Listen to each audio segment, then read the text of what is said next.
Go for it. Yeah, it's after dinner. It's late. Yeah, I'm good. Hi, I'm Cliff Click. I've been involved in Hotspot and Java virtual machines more or less since their inception. I've been hacking on this stuff for a long time. And over the years, JVMs have become more and more complicated. And this talk is about what is going on inside that magical JVM. And half this talk is sort of historical perspective from my point of view. And so if you have questions about what things happen when or why or whatever, any questions at all, feel free to stop and ask me.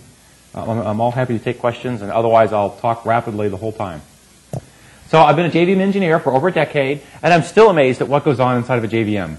There's a huge collection of services inside these virtual machines, and a lot of the services are sort of been painfully volunteered by a naive change in specs. Some bright young guy doing not very clever language design decided we needed finalizers in the Java language, and that turns out to be this huge, horrible, long-term negative impact on the performance of JVMs.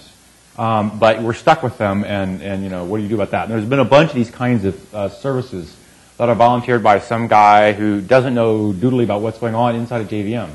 So when I say services, what kind of services am I talking about? The most obvious one is the GC.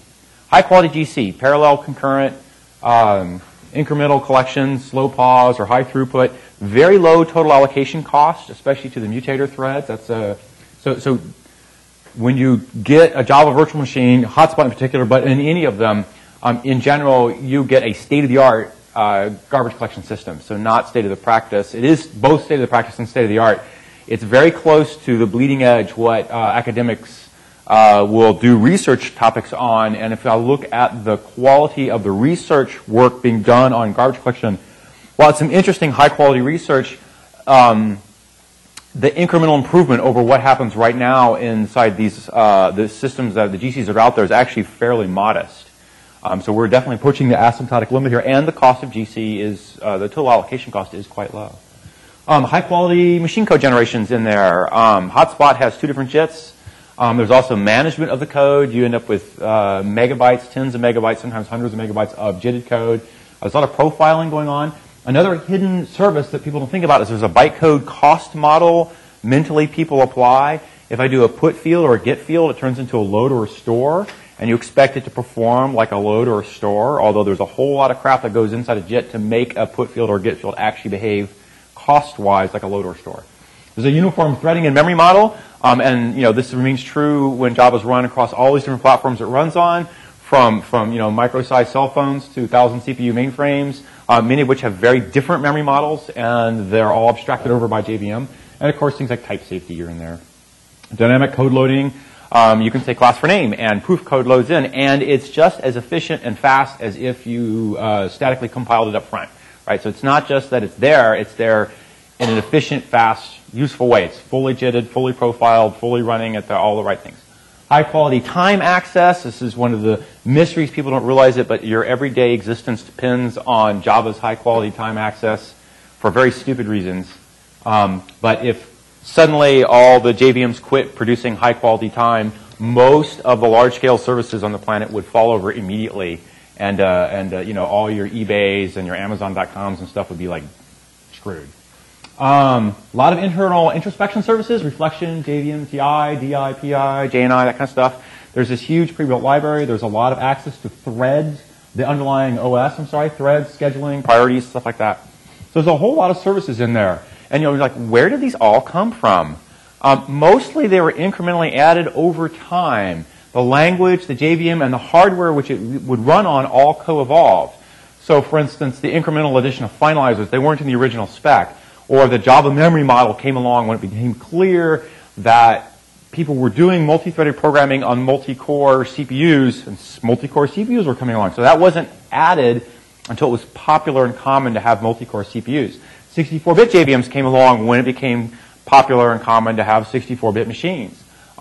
Support for high core count machines has slowly drifted in as Java was run originally in a lot of big Sun servers, which had, at that time what was considered a large core count, 16 to 32 cores. And then later, as you added more and more cores, a lot of work went into the JVM to make it all work right. So why do we add all these services inside of JVM? And that's because the services provide you an illusion of a virtual machine, and that illusion is a powerful abstraction. Right? The V in JVM stands for virtual, and that abstraction lets you add value add elsewhere. Right? The set of services might be ad hoc, but you just know they're there and you rely on them, and then you can innovate above the JVM layer. And below the JVM layer, all kinds of crap's going on, 20 years of academic research into code generation and garbage collections buried in there, and you don't have to screw with that. So you don't care if you're running on an x86 of Core 2 Duo or the newest Nehalem or on an ARM chip or a MIPS or who knows what all. It all just works. Right?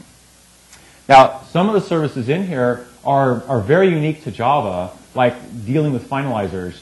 But many of the services overlap with existing OS services, but sometimes they have different requirements. And so you end up with duplication of services, like priorities for Java have a very interesting and particular set of requirements that don't match what OSs hand you. And so there's a lot of crap screwing around to make that work right. Okay. The rest of the talk, I'm going to talk about in more detail about illusions that are in the JVM, things that we have that provide an abstraction that you don't want to think about. And then we'll talk about illusions that we think we have or wish we had, and then I'll sort through what's going on in the JVM and what belongs where, like things that probably belong in an OS versus things that belong above the JVM at the application layer. So the first illusion, the obvious one, is the illusion of infinite memory, right? Garbage collection. You just allocate via new, and you don't track lifetime, and you don't bother with free, and the GC figures out what's alive and what's dead. And why is this useful? It's because it's vastly easier to program than malloc and free, and that means fewer bugs, quicker time to market. You get your stuff done without trying to figure out when the damn thing's the last use goes by. All kinds of dangling pointers and double free bugs and stuff goes away. It turns out that GC also enables certain kinds of concurrent algorithms that are pretty much not possible without it. Because the tracking of lifetimes in multi-threaded programs becomes extremely difficult. And the cost to track it will greatly exceed the value of running the concurrent program without the GC. But with the GC, it's essentially free. So there's a wide class of concurrent algorithms. In particular, the Java-Lang concurrent utilities are full of them. Doug Lee's Java 5 locks make heavy use of this feature. So does disruptor logic. So does fork join. So does a lot of very fine-grained concurrency algorithms, in particular, find it very useful to GC small objects at a high rate and let the garbage collector figure it out. So GCs have made these huge strides in this past decade. They're production ready. They're in daily use on millions of servers, maybe tens of millions of servers. It's a very large number. They're parallel, they're incremental, they're concurrent, and they still represent a major user pain point. There's too many tuning knobs and flags on GC, and the real issue here is that GC pauses. Different people have different requirements for what the GC pauses they can tolerate, and this becomes a major different point of differentiation between different vendors of JVMs. Very much an area of active development. Throughput might vary by maybe 30% between different flavors of GC. Throughput of your total application. Pause times vary by like 6 orders of magnitude. Azul will sell you a machine that'll support heaps of hundreds of gigabytes with 10 millisecond max pause times. Actually, these days, it's down to 2 or 3 millisecond max pause times. But the stock default GC from Sun at somewhere around tens of gigabytes, we'll start seeing max pauses on the order of tens of seconds. So it's fast enough it's time to like reboot the machine rather than take a GC cycle. IBM will sell you a very hard real-time GC that will only support smaller heaps, but they'll hand you pause times on the order of 10 microseconds. So that's good enough for some real interesting hard real-time stuff. To maintain their hard-term real-time guarantees, you have to have some other guarantees you promise the GC about total heap size and total allocation rate and so forth. If you break those promises, the GC breaks the time limits, but if you maintain your promises, you get very good, very small pauses, good enough to run, audio codecs and stuff. So this can have a huge influence. There are some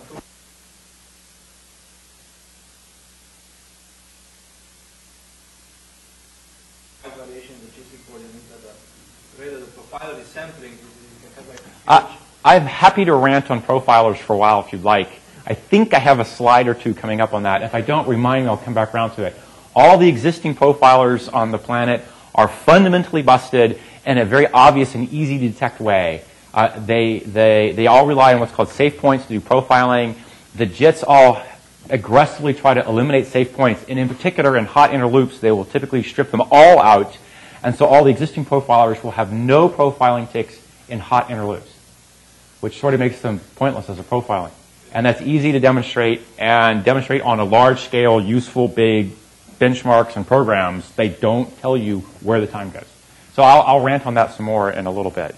Why can't the GC run concurrently? Because the typical thing people want is what's called a moving GC. They want to move objects. You move them to compact to get rid of fragmentation. And the act of compaction does improve your total cache usage, typically by 5 to 10%.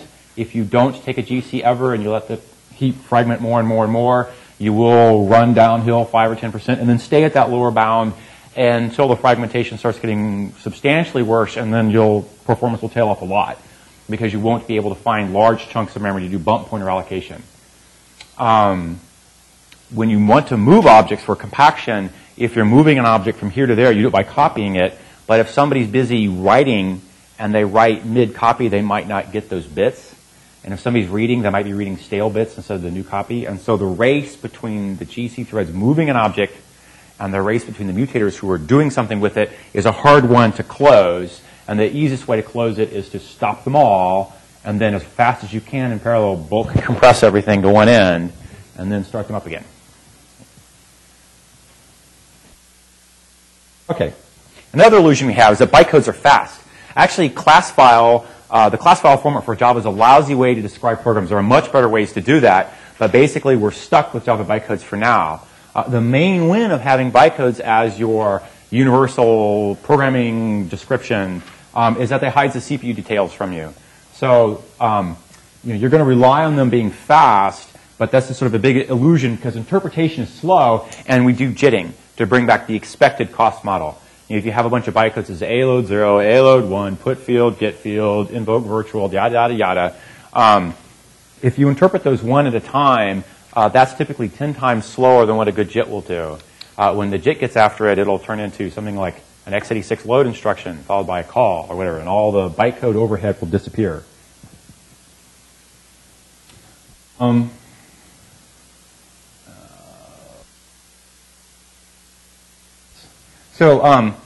JVMs eventually JIT bytecodes, right, to make them fast. And the JITs themselves are high-quality optimizing compilers, which are amazingly complex species in their own right.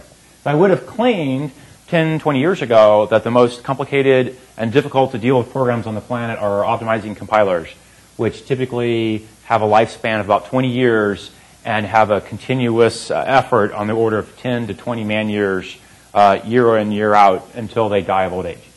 And that makes them one of the, and then there are million-line programs.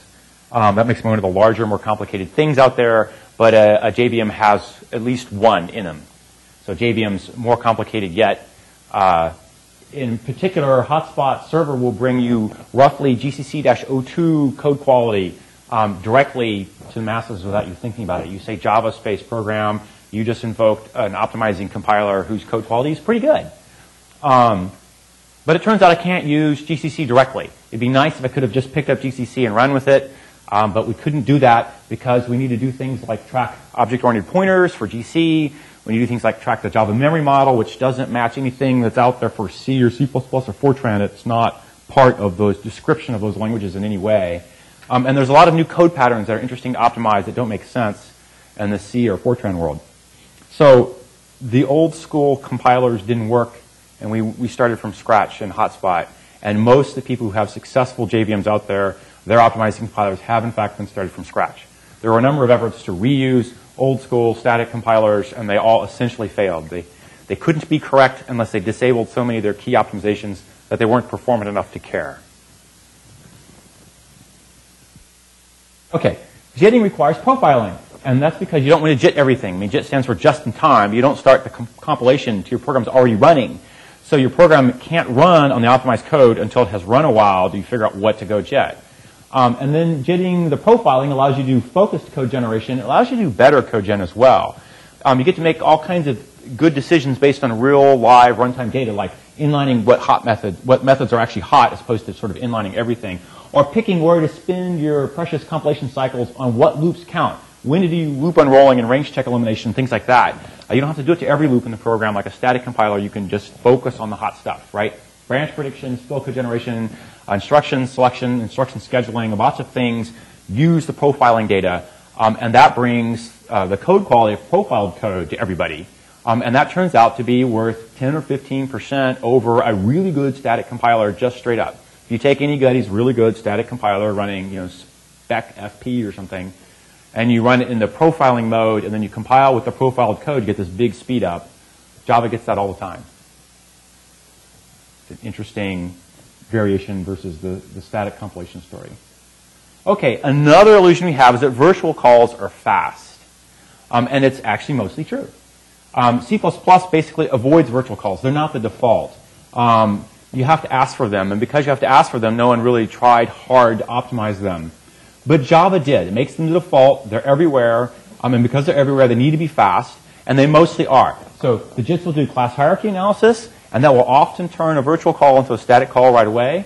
Once that fails, the JIT will use what's called an inline cache, which I can go into some detail if people care. And if an inline cache fails, then you're back around to a virtual call being slow. So anyone curious what an inline cache is? Inline cache. It's a classic key value. It's a classic cache. It has a key and a key value pair. It's inlining your code directly. The key is the class that you hope to find this object on, and the value is the pre-looked up target method you're going to go to. So you've got foo.hashcode. You're calling, and you don't know what the foo type is. There's a dozen subclasses. Most of the time, in most programs that make virtual calls, only a single class arrives at that call site ever. So after the first class arrives, and your inline cache has a null key, and you fail the test, you go see what class you got, and you patch down the key that you find, the class that arrived. Suppose some subclass of foo called bar arrived, and you put the class for bar there. And you look up bar.hashcode and put that method in the instruction. So there's an x86 call instruction, whatever the hex bytecode for call is, followed by the actual address of the target code. Then the next time you come through, you compare the class that you hope to see with the class of the object you got, and if they match, you make a static call to the known target. And that compare usually requires a load of the object header and a compare, and the branch is predicted correctly, and then you get a call. So the overhead of a load compare branch that's predicted correctly on an out-of-order x86 is maybe a clock cycle. So your total virtual call is maybe 2 clocks up from 1 for a plain old static call. But it's not, if you have a true megamorphic call site, one which goes to multiple targets, so your cache fails, that's usually load, jump register, and that sequence will be 30 to 40 clocks. So it's 10x faster over a truly megamorphic call. And that turns out to be the case that 95% of all call sites sort of statically, maybe it's closer to 99%, will work with an inline cache. The cache will hit every time. It will never fail for the life of the program. And for the other handful % of classes where it fails, it will fail megamorphically. We'll go to multiple targets all the time, switching between them sort of pseudo-randomly. So you really do need to do the load, jump register trick. Okay. People know what class hierarchy analysis is? Got the one nod. No. Okay. You just look at the set of Java classes that are loaded in the system at that time. And if you're making a call that, it's string.equals, and you look for what subclasses underneath string, the answer is nothing because it's a final class. Therefore, the equals call is always the string equals call. And so even though it was invoked with an invoked virtual bytecode, it's actually known to only hit one target. You get more clever if you have multiple layers of abstract classes or interfaces with a single implementer. You basically look at the set of loaded classes and decide what functions could possibly be invoked here. And if the answer is, there's only one, then you know what it is. And you have to put, so the JVM might have to detect when new classes get loaded. So if I have some class foo and it's got a single implementer bar and foo is some abstract class, even though I make a foo call, it can only be bars because that's the only class that implements foo.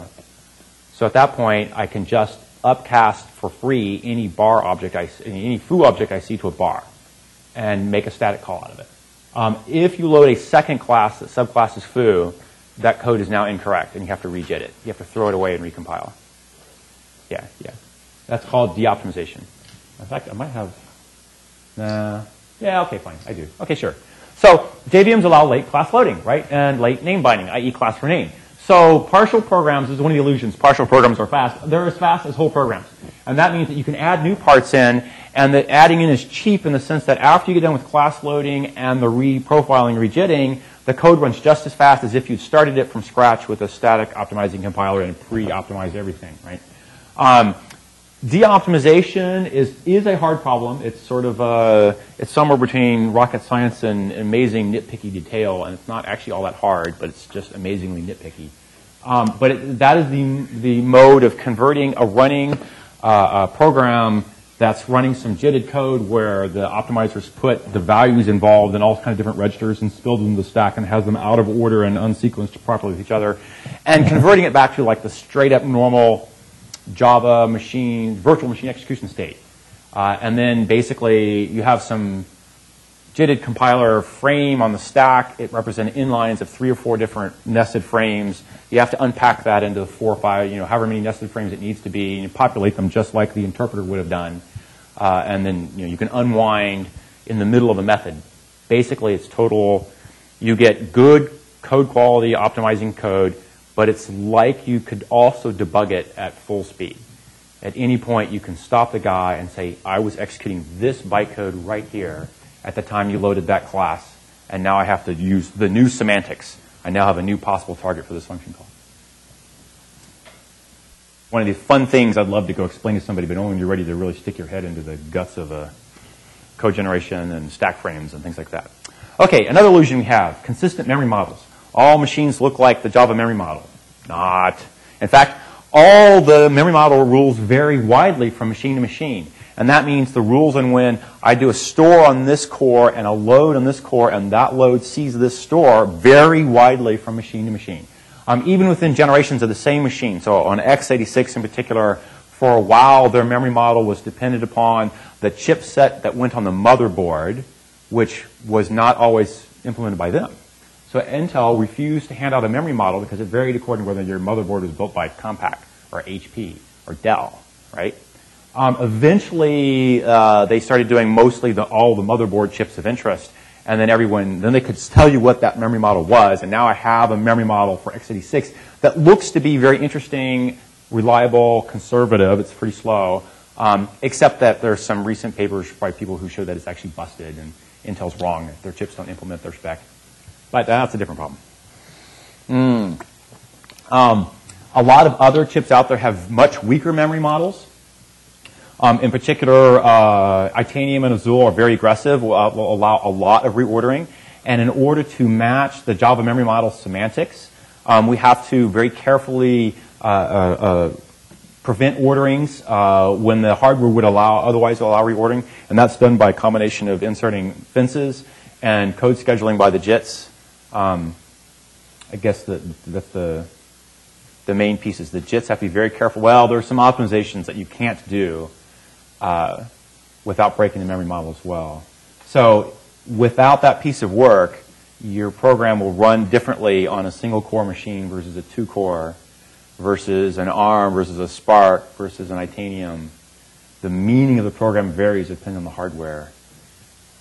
Getting that right requires a deep dive into the hardware's, how the hardware behaves when you do things and what the code generator can and can't get away with in terms of instruction selection and fencing and the like.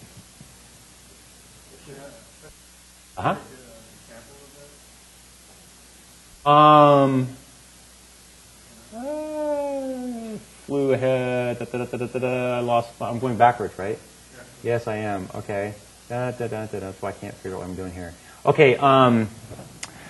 So let's see here. What's a good example? So in the double check blocking paradigm, The idea here is to allow a one-shot initialization of something, a lazy one-shot initialization of something that was otherwise unchanging. And how the paradigm normally works is you test some flag which says whether or not something exists. You load a pointer that would point to your pre-constructed, crypto table of whatever. If it's null, then you decide to go build that table, and then you want to store it down. But you can't have multiple people build the table at the same time and race to store it down. So after you test and you find it's null, you take a lock and you test again. That's the double check. Second check is under lock. Then if you don't see it still, now you hold the lock, you go ahead and do the one-shot init, you build the object, and you store it down. And you unlock. The trick here is that a racing reader can come along and read your pointer after you've written it, but before you unlock, and then fetch through it to get to the data on the other side of that pointer. But the data was written out by the guy who holds the lock by first writing some stuff out, that's his good thing, and then he publishes a pointer. So there's two different stores here. He did a store of data to memory and a publish of that pointer in a global location. A reader comes along and loads up the pointer to the global data, and then he wants to read the data itself. And if you don't have a fence on the reader side, he can reorder those loads and read the data. He can see that the pointer's not null, but when he fetches the data through the pointer, he can get what's in pre-initialized memory. Classic race, and it typically causes null pointer crashes under heavy load on machines that are, doing, high core count machines under heavy load will suddenly get weird null pointer conditions. Maybe a more easier one to do this, think about this is, for whatever reason, I have a value which is sometimes null and sometimes not. Suppose I have a cache of something. Occasionally, I flush my cache, which nulls it out, and then I fill the cache back in. So it's the same as the one-shot locking guy, but on a more dynamic basis. So the way that you write the code is you load the pointer and test for null. And if it's null, you go do something else. If it's not null, then you fetch through it. But you fetch through it by loading the pointer again and fetching through it. You end up with two loads from the same location, one to test for null, one to load through. In between those two, a store can come in and be a store of null. This guy loads, says it's not null, now it's null, this load causes a null pointer exception. Right? And that is an interleaving data race which you can fix with the Java memory model by declaring the variable volatile. And if you don't do that, you can get screwed. So you are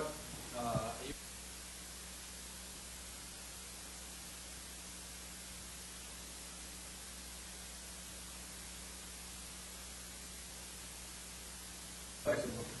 So you are not working.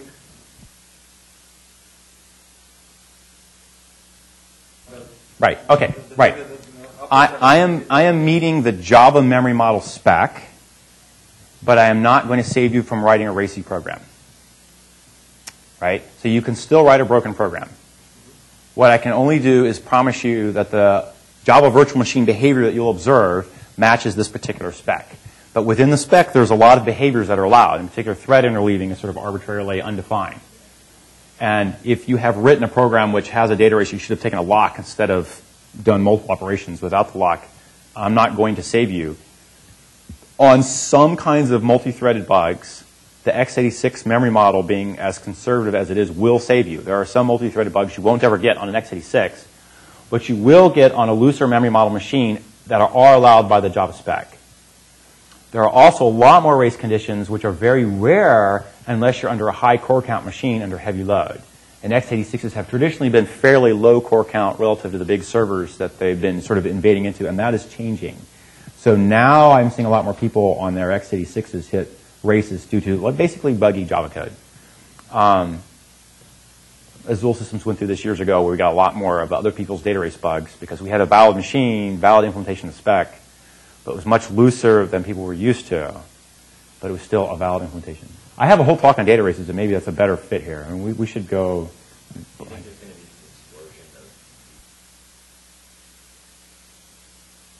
I think they're out there now, and they're ramping up. I mean, the bugs exist already, and people are finding them. There's still not a whole lot of really good tools to find them sort of statically, and dynamically, there's almost nothing.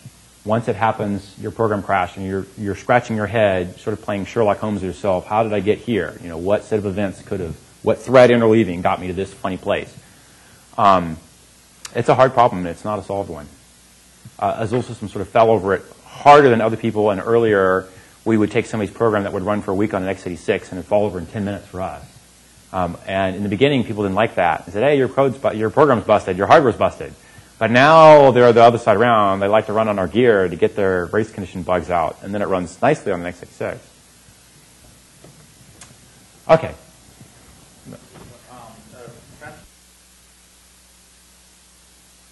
When I say fence, I don't mean post.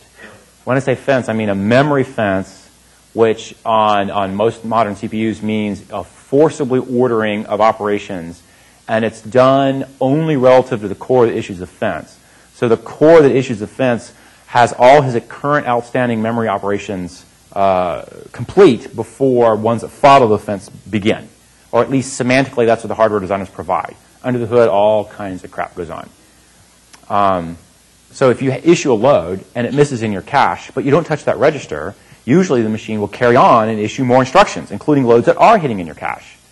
That one that's outstanding, it's floating out in the ether looking for the value that belongs there. And it might pick up somebody else's store or not, according to whatever whim is going on. If you issue a fence, that CPU will now stall, and any loads that it would otherwise issue and hit in cache have to wait until this load comes back, and then they can hit in cache if they're still able to hit. There are very different hardware memory models out there. Okay, I mentioned this already, right? None match the Java memory model, none at all. And the JVM bridges the gap. And it does it in this very difficult way. It keeps normal loads and stores fast as before via some combination of fences and code scheduling and placement of locks and CASOPs and things like that. And it requires both very close cooperation from the JITs as well as detailed hardware knowledge to make that happen. The obvious, easy thing to do is to fence between every memory op, and then we'd definitely be correct, but we'd also be 10 times slower, and that's sort of not acceptable. Okay. Another illusion we have is consistent threading models. Actually, very different OSs, thread models exist out there. For Linux, Solaris, and AX, and pthreads, there's one set. There's also these cell phones and iPads and iPhones. There's mainframe class machines. You just do a new thread in Java, and you get a new thread, and it just works, whether it's synchronized, wait, notify on everything from your little handheld to my 1,000 CPU server. So it was a piece of work inside JVMs to make that happen. Another illusion we have is that locks are fast, right? Obviously, contended locks are not fast. You have to block, and that means you're going to get stuck. You're going to be stopped, usually stopped in the OS. And I'd love to expect fairness from the OS so that my contended locks behave fairly and every thread gets a turn. But in practice, that's not the case. Most OSs do not hand you fair locks. And in fact, you can have total thread starvation on locks. If you launch 1,000 threads on an 8-way x86 and they all reach for the same lock, you are 100% guaranteed that most of those threads will never, ever get that lock. Uncontended locks are now very cheap, a dozen nanoseconds or so. With bias locking, which is definitely on an Azul gear. I think it's on by default now on Sun. I'm not certain. It's like 2 to 4 clocks maybe when it works, and when it doesn't work, you're back to a dozen nanoseconds or so. So it's very fast. It's very fast in general. And when that fails, you fall back to the next mode, which is sort of very fast user mode locks most of the time. We're using CAS operators in a little more complicated way to try and hold a lock or not. But then once you get a little more contended than that, somebody's going to block in the OS, and that's 1,000, 2,000 clock cycles to get in and out of the OS, plus however long the hold time is. Okay. Why did locks get optimized so heavily? Because synchronized is so common. People don't know how to program concurrently. And the bulk of the industry, the million Java programmers producing that 100 million lines of Java code every year, they have this mentality of just add locks until it works. I got a race bug. I don't know what it is. I don't know what it is. I can't figure it out. This looks racy. I'll add a synchronized keyword. That looks racy. I'll add a synchronized keyword. Eventually, the program works. And so you get sort of this lowest common denominator concurrent programming model. So locks become very common. Most of them are completely speculatively added and never ever contended, right? So JVMs have to optimize them. It's a very frequent operator, and very frequently they're not contended, sometimes never contended for the life of the program. And so you get this particular programming style of just add locks until it works. And we as an industry have learned a lot about concurrent programming as a result. In particular, everyone hates locks and blocks. But we don't have a better answer.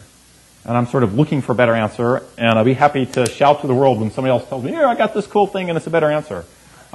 Scala's out there with actors and message passing model and sort of Erlang, Scala kind of thing.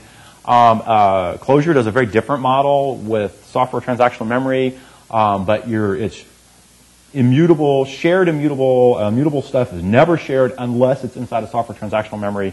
So there's a new programming paradigms for parallel programmer floating out there, sort of encourage you to test and try them out.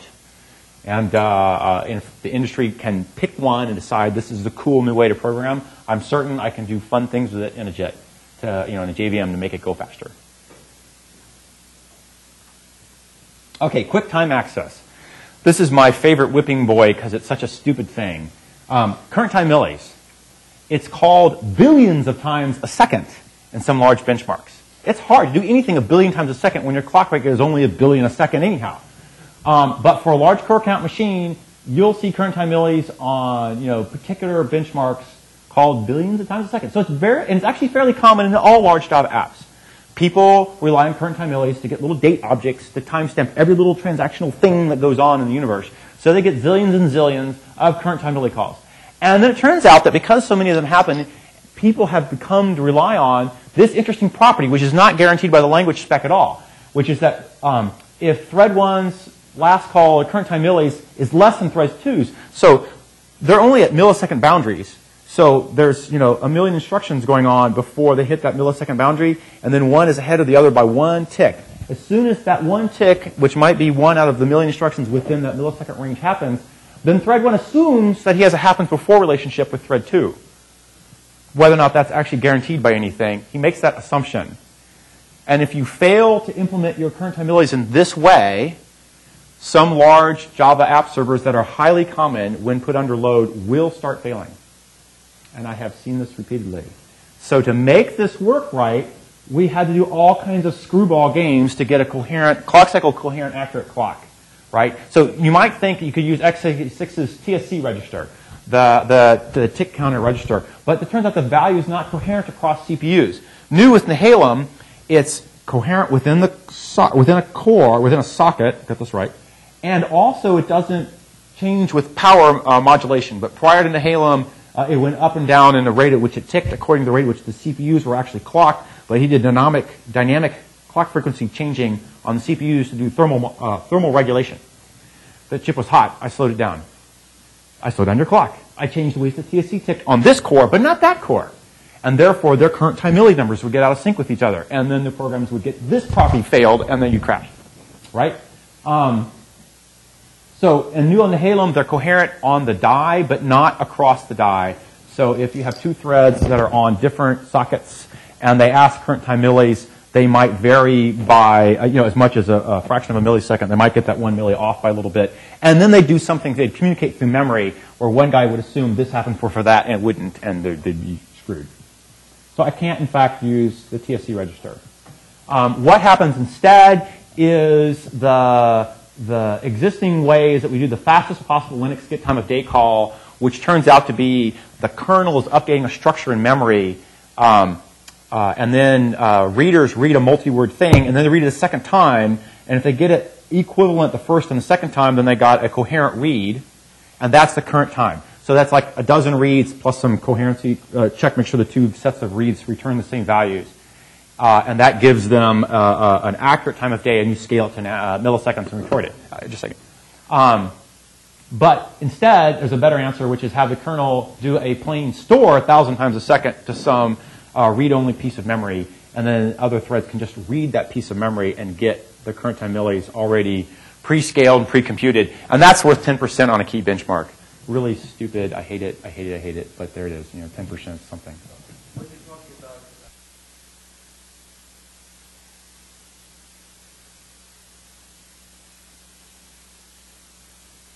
Well, a core is a single CPU, and it just returns, it's not relative. So the question is, relative to what? One core is relative to itself. I mean, that's not the issue. This core versus a second core on the same physical die, or across a die that's across the motherboard, to another die, yeah. Yeah. It's still not coherent across the motherboard boundary. To make it coherent, you have to have a phase-locked loop that spans the motherboard, and across however many you have. And they have their little weird QPI links going on, which don't support that kind of a protocol. Right? It's a kind of a major engineering effort to make that happen. You define a lot of what your motherboard looks like. You can't hand it out as a chipset and say, make it happen. You're defining what the motherboard looks like in some way to make that happen. Hypervisors like to idealize the TSC and give you a nice, uniform, monotonically ticking TSC, but you take a hypervisor trap to read the TSC register, and then they do the current time millis thing under the hood, the Linux get time of day guy, and then they return you that. So it's no faster than that. In fact, it's slower by a couple of hypervisor calls. So if you add a hypervisor layer underneath, current time millis, reading the TSC register became slower than doing the Linux get time of day call.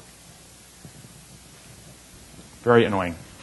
There's somebody's bright idea, we'll fix TSC, but they made my life worse. So now I have to ask the question, are you on a hypervisor before I know whether it's more efficient to use this version or that version of get time of day? Yeah, they want it. This system. I'm sorry? Nanotime. No, Nanotime makes very fewer guarantees. Very much fewer guarantees. And that one I can do by scaling the TSC register because the guarantees are so weak. So the application has to be prepared for Nanotime to roll backwards, to stall a long time in place, all kind of weird, bizarre behaviors. And people who do timing with Nanotime, I have seen the code where they test that. Oh, it rolled backwards, I got a bad time. Try again, Read it a few more times and do my other timing work. And eventually I get a good read, whatever they think a good read is. So doesn't that load have to be fenced or something? Because it's all done by the kernel. Everyone sees either the old or the new value at some point. That's the limit of clock cycle accuracy kind of thing. They read it. Everyone's racing anyhow, right? So at no point can I know what else was going on besides the read from that memory location.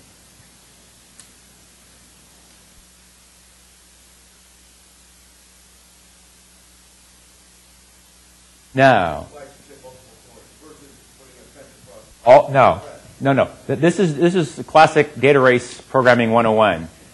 Every thread has to do their own fencing. Because this thread can't tell that thread to go fence. It's really, you want this CPU to tell that CPU to go fence. There's no cheap way to do that, and the expensive ways are essentially you make a remote procedure call on that guy, which itself already does the fencing for you, but itself is already a massively expensive operation. In and out of the kernel a few times, and interrupts and interrupt handlers and that guy over there. It's a giant expensive thing. No, that's the reason the people blow the fencing operation all the time, is they don't realize that every thread has to do their own fencing. There are no shortcuts you can take. Like, I'm just reading, therefore I don't need a fence. That's not good enough.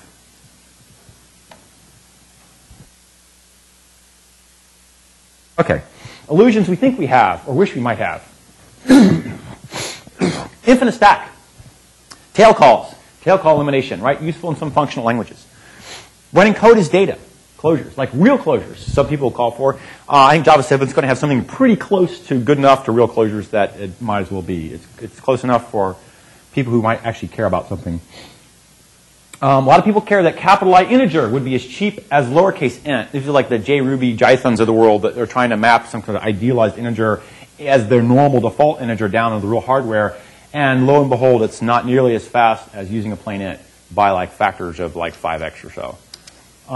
But this can be helped with auto-boxing optimizations done in the JIT. So the JIT can do something here about this. And then there's guys who want big integer to be the same as little int.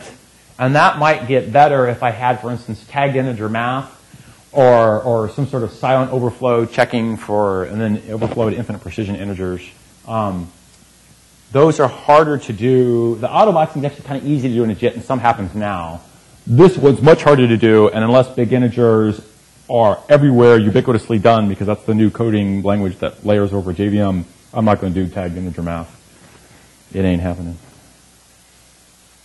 Another illusions we like to have, like atomic multi-address update, software transactional memory, maybe you've heard of that term. It's a parallel programming coding style paradigm kind of thing. Unfortunately, it's also like 10 times slower than locks and blocks, so it looks good in paper, but in practice it sucks. Fast alternate call bindings, which is another word for invoke dynamic. It's a way to let non-Java languages run on top of the JVM and play the same trick with inline caches that Java does, except that the lookup semantics for what you're going to target in your method will be very different. What are those lookup semantics of JRuby or Jython or closure or Scala are. They're very different from Java's lookup semantics. But the inline cache trick works for them as well, except they can't hook into the JVM's machinery for inline cache. And invoke dynamics is a way to let that happen. Another illusion we have, or think we have, is that this massive code is sort of maintainable. Hotspot's roughly 15 years old now, and large chunks of the code are very fragile, or sort of very fluffy per line of code. Very slow new feature rate of change. One of the fun things I've been doing at Azul Systems is I've had a free hand at hacking the code, and I've been very busy rewriting lots of major subsystems that needed to rewrite. Like a lot of stuff that went into Hotspot when I did it at Sun years and years ago were done for the first time ever on the planet. And no one knew. So you just made a guess and you did this thing. And oh, look what it does. And you carried on with the next thing and the next thing. And then after a while, 5, 10 years later, you come back around and say, holy shit, did I make a mistake there? There's got to be a better way to do this. And so I've had an opportunity at my startup to go play these kinds of games and clean up some of my old mistakes. It's been very, very fun. At this point, Azul Systems JVM is substantially different from OpenJDK. There are a large kind of difference here. Been fun stuff. It's, yes, sort of. There's a version of OpenJDK and the closed Scalable source that differ by almost nothing, like the copyright headers. And we're based off that fork point.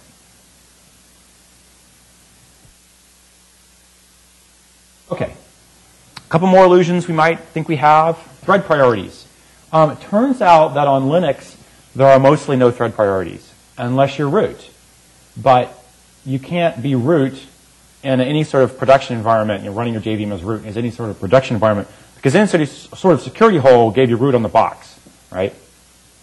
Also, the priorities are relative to the entire machine, not relative within a JVM, which means that a low priority JVM with high priority threads might starve out some other medium priority JVM elsewhere on the box, even if the process priority was higher. So if I have a batch job JVM, which I want to run as a low priority job, and I set it that way, and I let it go, turns out that if I don't do some sort of priority games on it to raise the priority of, say, concurrent GC threads or the JIT threads, those threads won't get any cycles, and the machine will always ever run interpreted, or the concurrent GC can't keep up. So it has some high priority threads used by the VM itself. Those high priority threads can starve out another JVM that's running at a higher process level, because I don't have process relative priorities. I only have machine-wide priorities. It means you can't do real resource control in Java, CPU resource control. Also, write once, run anywhere. Scale matters. Programs written for the very small machines and for very large machines actually really code differently. You don't bother with thread pools on your single CPU ARM chip. Doesn't make any sense, right? So there's interesting coding styles. So write once, run anywhere sounds like a great idea. And in practice, it worked out fairly well, but you still have to pay attention when the machines are that different. Another illusion people like to have is that finalizers are useful for something, but in fact, they suck. They suck for reclaiming OS resources because you get no timeliness guarantees ever. Eventually, the finalizer might run, but eventually it might be heat death of the universe. In particular, a popular web server, Tomcat, uses finalizers to do file handles. But because on the, so how this goes is on the early OSs, early JVMs with less memory, GC cycles were fairly frequent. Because the heaps are small, they're also fairly cheap. That means the finalizers got collected on a fairly frequent basis. So having your file handles returned from the OS every time you ran a GC cycle was perfectly fine. But as heaps got bigger, GC cycles got slower, got fewer of them. They got farther apart. And then Tomcat would run out of file handles. And then Tomcat would fall over for I ran out of an OS resource file handles. And in the heap were 10,000 file handles stuck in finalizer objects that hadn't been finalized yet. So to fix Tomcat, we put a backdoor in the out of file handle situation, where instead of reporting back, you make a native call in the OS, give me a file handle, and that native call comes back and says, I ain't got any. Instead, it makes a secret backdoor call into the JVM and say, oh my God, run an emergency GC cycle right now, trying to kill all finalizers you can. And then, after that runs, it comes back and says again, okay, can now I have a file handle? And if that works, life is good again. The problem with that, of course, is that only rescued file handles, and only in this really weird, ugly backdoor kind of way. How many other out-of-OS resource situations need to be handled this way? If I'm running a graphics card, I'm doing graphics buffers, I'm going to run those out, I have to have a backdoor that said, Give me a graphics buffer, fail, run an emergency GC cycle, try again, da-da-da-da. What the hell? There's got to be a better way to manage resources outside of JVM than finalizers. You're actually asking GC, which is very good at this particular thing, to manage some other resource which has very different lifetime constraints than the typical Java object. Here's a fun one. Soft and phantom refs are useful for something. And again, this is a case of using garbage collection to manage a user-level resource, such as the contents of a cache. Go ahead. Yeah.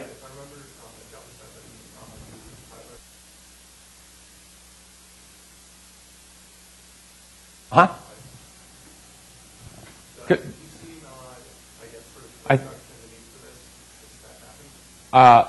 Yeah, certainly escape analysis won't rescue this situation for a variety of reasons. And I'll rant on escape analysis, I think, later on. But bring me up again if I haven't talked about it when we get toward the end, because there's some stuff I can definitely say about that. It's one of the interesting failed optimizations on the planet.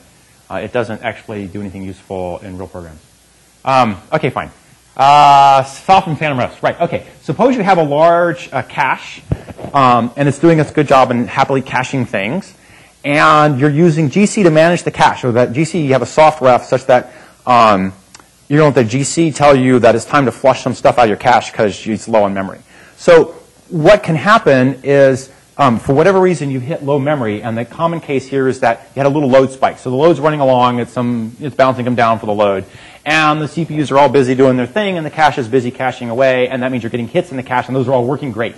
And then there's a little bit bigger spike. And the spike means that all the worker threads do a little bit more work, and they allocate a little bit faster, and they make a little bit more garbage, and you run out of memory. So you do a GC cycle. And that causes the GC to say, well, I need to flush some stuff out of my cache. So he flushes some of the soft refs, and the cache now has less stuff in it. And that means that people who go back to the cache to find something miss. And they miss, now they have to do work to go reload the cache. Doing that work causes them to allocate more memory. The allocation causes another GC cycle, which flushes the cache again.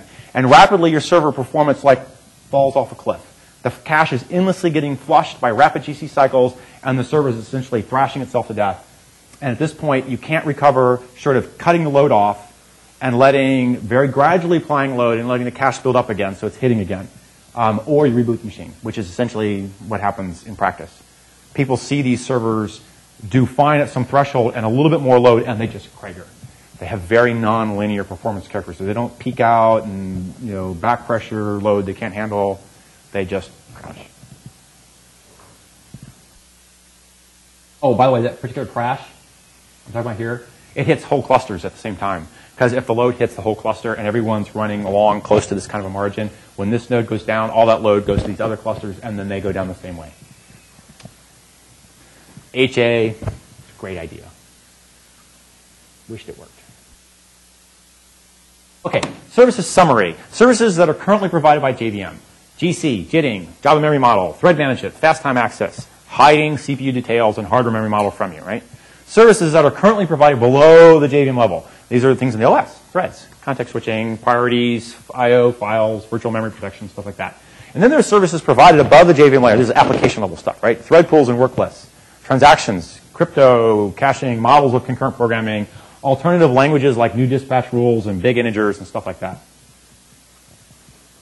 So here's some things I think belong in the OS, like fast quality time. Not just fast time and not just quality, but both. And that means, have some memory word get ticked 1,000 times a second by some kernel thread, and everyone can just read it.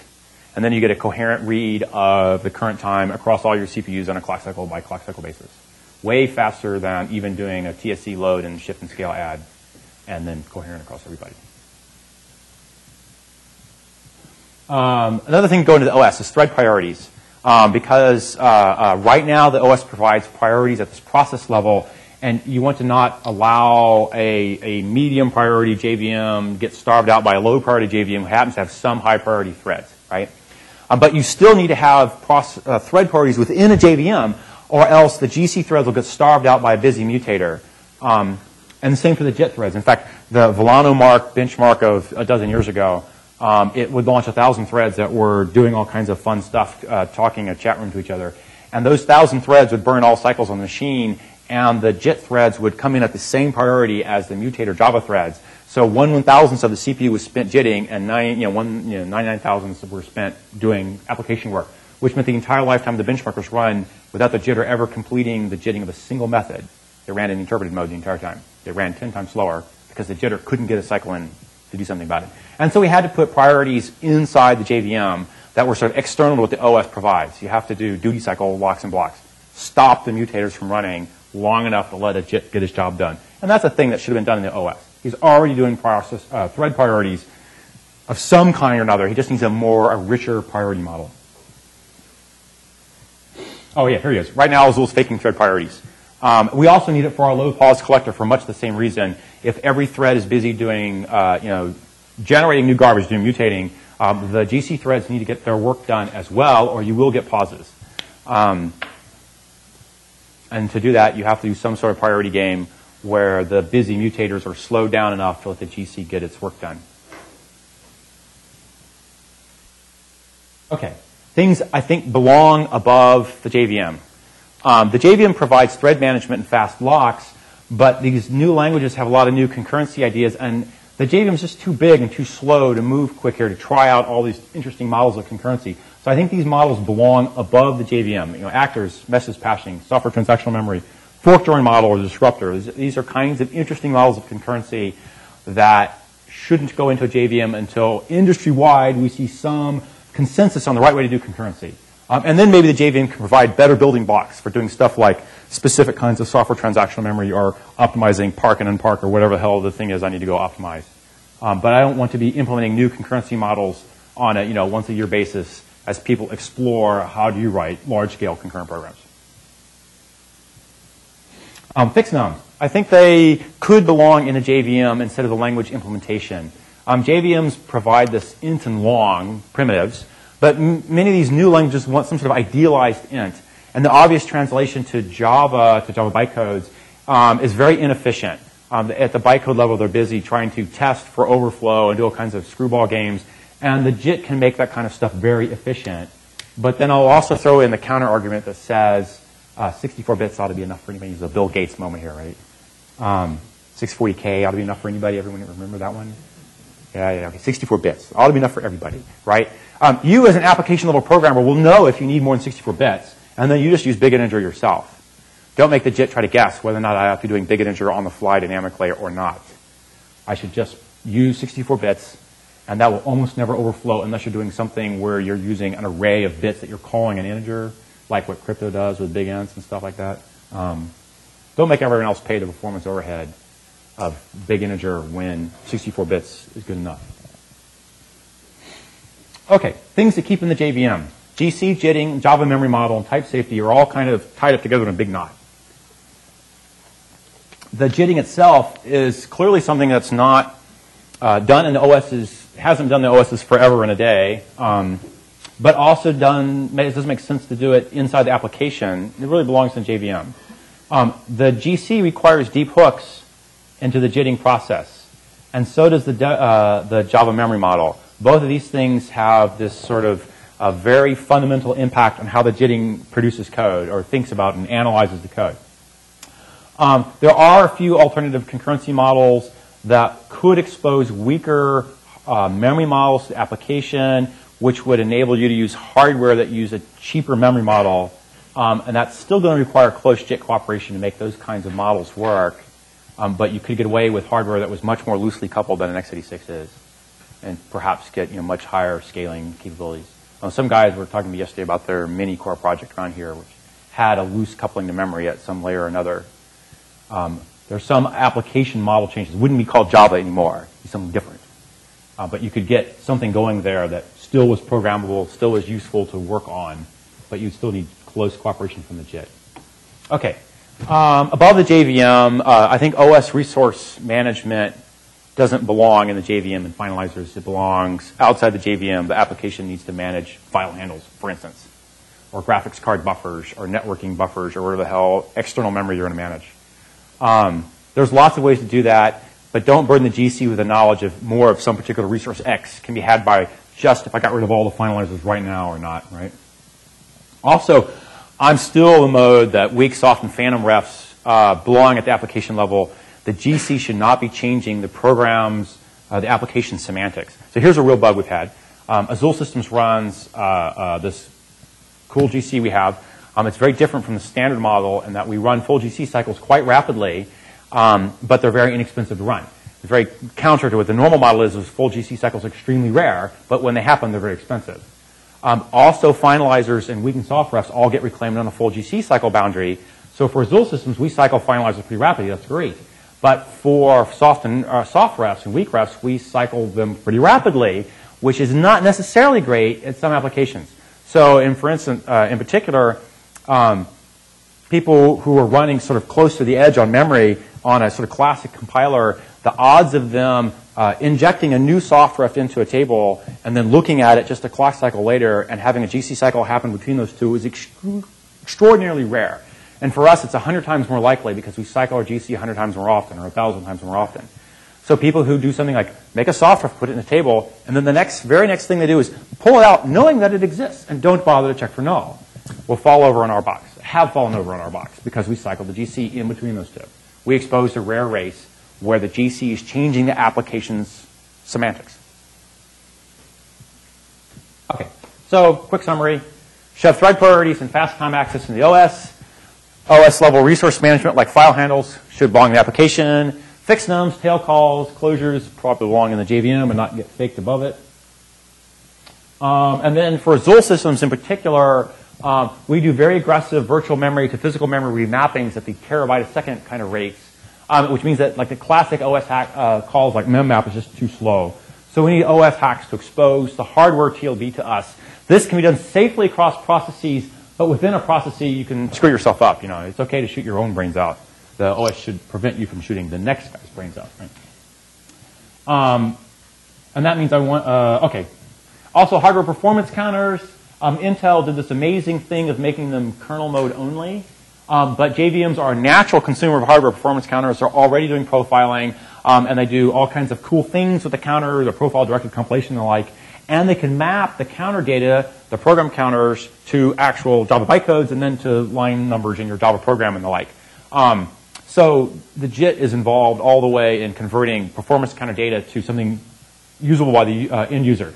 And so I really want the quickest and thinnest way to get the hardware performance counters into a JVM. And right now I have to do a couple of kernel context switches to get at those performance counters. It's kind of annoying. Okay, it's kind of expensive. And so for Azul Systems in particular, I want to move the virtual physical mappings out of the OS into the JVM and the hardware performance counters out and thread priorities and fast time also back into the OS. And on our custom gear, of course, we did that. And then it turns out for recently, Red Hat did some changes to their kernel to let us do a device driver that gives us a chance to hack the TLBs at the user level process. So we are, in fact, doing TLB remappings on x86 on Red Hat Linux of a particular era and after. Okay. Therefore, full-time employment. And in fact, I'm looking for people. I'm looking for, in particular, for compiler people, but anybody who's got virtual machine experience of any sort, if you're interested in a job in, you know, a cool startup in Silicon Valley, give me a call. That's the topic. So, for like the profiling, yeah. Is there anything that sounds like they do to allow? Yes, endlessly. It's been proposed at every time I give this talk. And I have the same stock bad answer, which is it doesn't really help. Typically, jitting's over with in the first few seconds to few minutes. And what you're trying to optimize is the even earlier time sequence when I'm profiling before I've done the heavyweight jitting. Right? It's not, if I got a server that's going to be up for days on end, you're saving a few seconds up front on a day-long thing.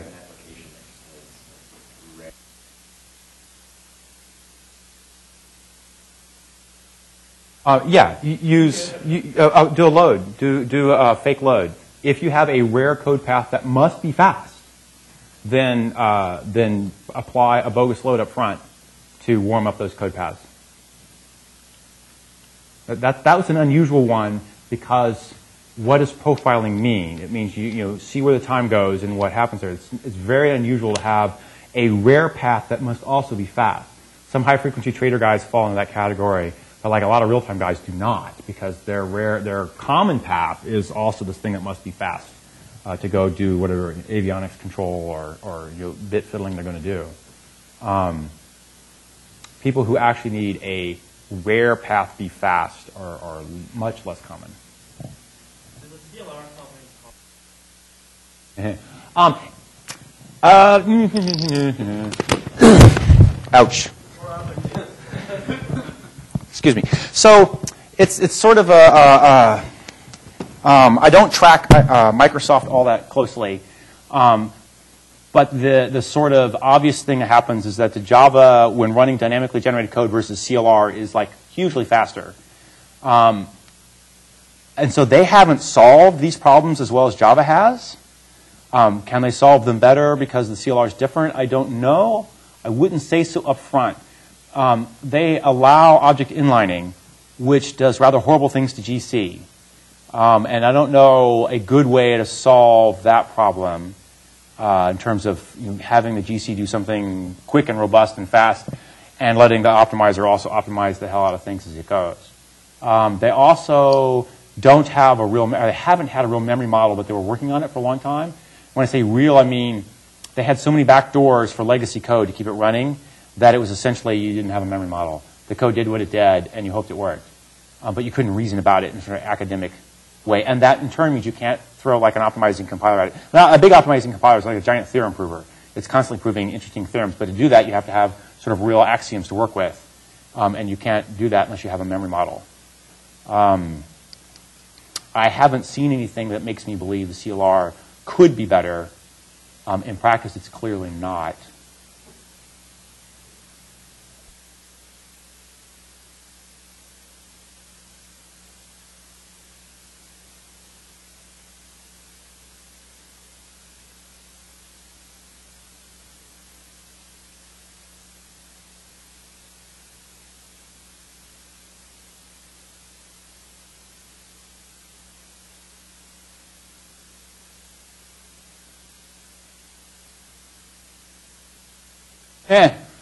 Because we got enough things right on top of that. Here, Josh wants to say something. Yeah, I actually gave a at OSCON on this subject.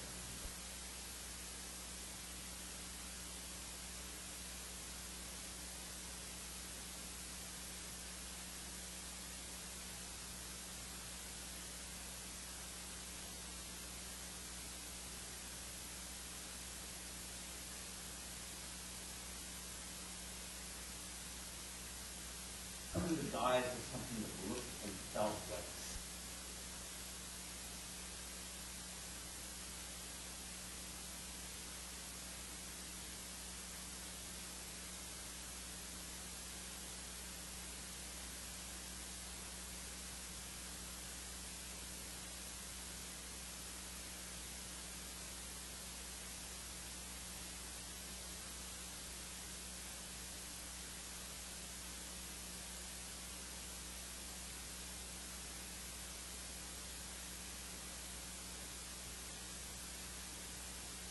I'm of the opinion that a JVM has substantial life left, but that Java is probably long in the tooth. There's a difference between the two. I actually disagree with you. Both JVM and Java have substantial life left. Well, yes. Yes. There's still a lot of COBOL running out there. The truth of the matter is that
What we find so I sell into big businesses a lot, and what we find is .NET is too slow and too unstable to run in a large-scale enterprise system. So there are .NET houses out there, and they typically move off of .NET when they get something big enough, and mission-critical enough. And then there are a lot more people who won't touch it with a 10-foot pole because it has this rumor of being unstable. And then, of course, they have the whole, you guys probably too young to remember this, but in the 60s and 70s, a whole lot of businesses got owned by IBM because they had the custom hardware and they locked you in to a solution that you couldn't get out of. And that scared a lot of people. Microsoft now plays that role. It's kind of scary to get hooked into Microsoft because it's really hard to get out. Linux and openness and Java being open makes people feel a lot happier about stuff.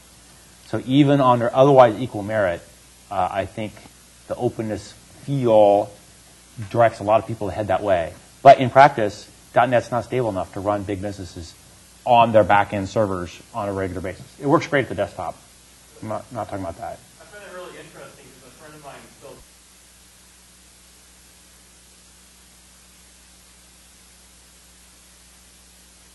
No, it's a very small device target. That's in a very closed ecosystem of code. The big servers have constantly churning new code from the application developers, constantly hacking new stuff in all the time. They're making all kinds of new interesting things, and then they're applying loads that vary widely, orders of magnitude. Whereas a slot machine is kind of a very steady state, very stable set of things it does. It's an obvious target for some sort of very simple programming. .NET sounds fine, but there's a lot of things in that kind of a target.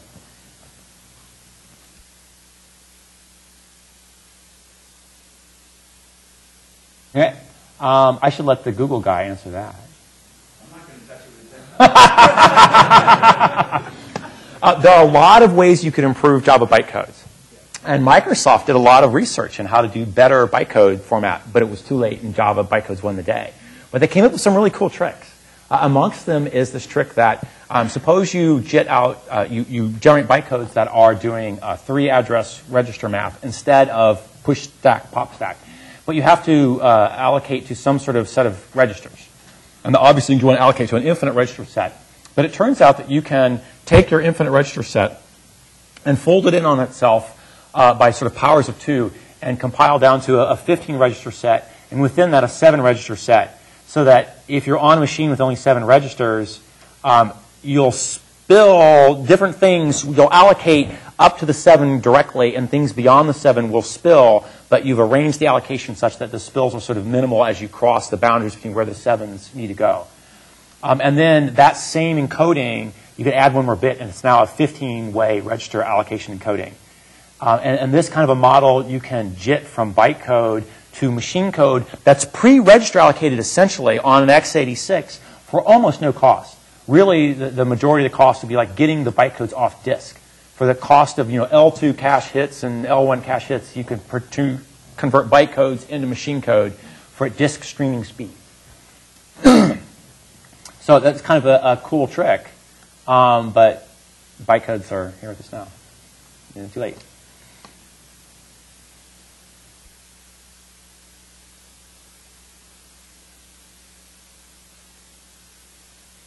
Oh, escape analysis. Okay, great. Escape analysis. Okay, great. It was this great academic idea for years and years and years. Lots and lots of papers written about them. I've studied and reviewed tons. And then IBM came with this great research effort where they tried really, really hard on their JVM and large, giant Java programs to do serious, heavy-duty escape analysis.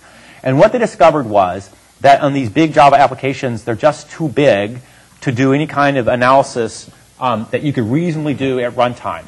So whole program analysis on WebSphere, WebLogic style machine would take weeks. I mean, it was insanely huge.